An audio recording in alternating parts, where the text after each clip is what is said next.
We're here at Winter NAMM 2016 on the HEDD audio booth, which is a new German speaker manufacturer headed up by Klaus Heinz. So, Klaus, can you tell us about your background and about the company itself?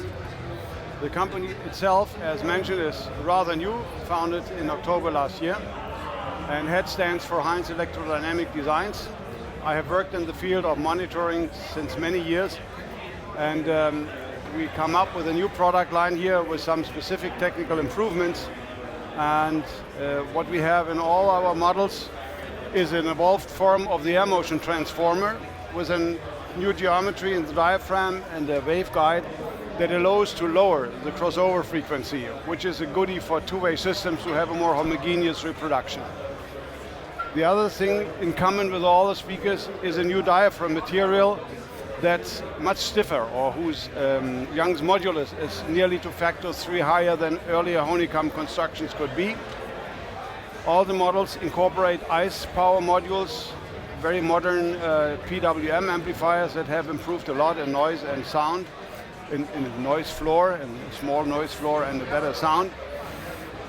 And last not least, we have integrated a card system that we call the HEDD bridge that allows to connect these two totally analog monitors to the world of digital signals.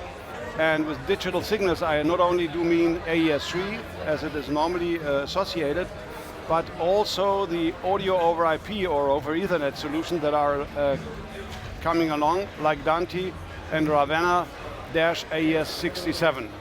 This allows these loudspeakers to be part of the more and more growing Ethernet-based audio systems, where you can handle 60 or more channels in high resolution via an Ethernet cable and administrate them via control software, which makes it very practical.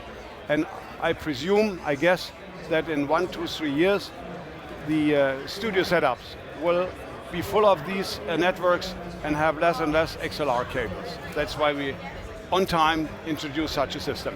So these operate up to 192 kilohertz, these interfaces? 96 for sure. You have to have special efforts, but 96 is the high-res standard that they offer right now. And can you tell us a bit more about the construction of the woofer itself?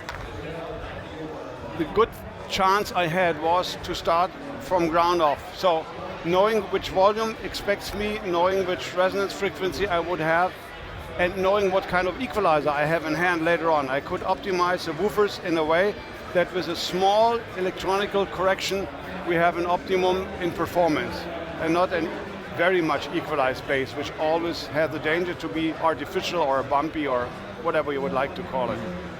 And the secret of a good dynamics lies in the spider, so this is a detail maybe not so worth of discussing, but this is completely new designed and knowing for which driver goes in which volume, which makes an advantage. It's a parameter that you have as a designer to optimize the system.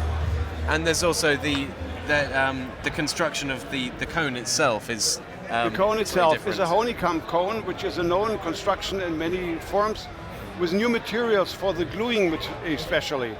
The stiffness could be improved by a factor of 3 compared to existing honeycombs.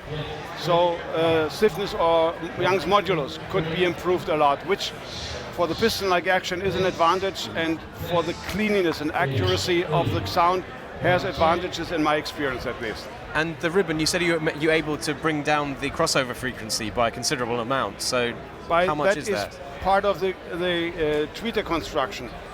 The waveguide makes a boost in the frequency response, and if you linearize the whole thing, then the crossover point is lower. And I found this a convincing difference between 2800 and 2400 hertz crossover frequency, which doesn't sound much in practice, and from my experience, it was a difference that I enjoyed to achieve. Yeah. Okay. So how much are these going to cost then, these speakers, and when are they going to be available?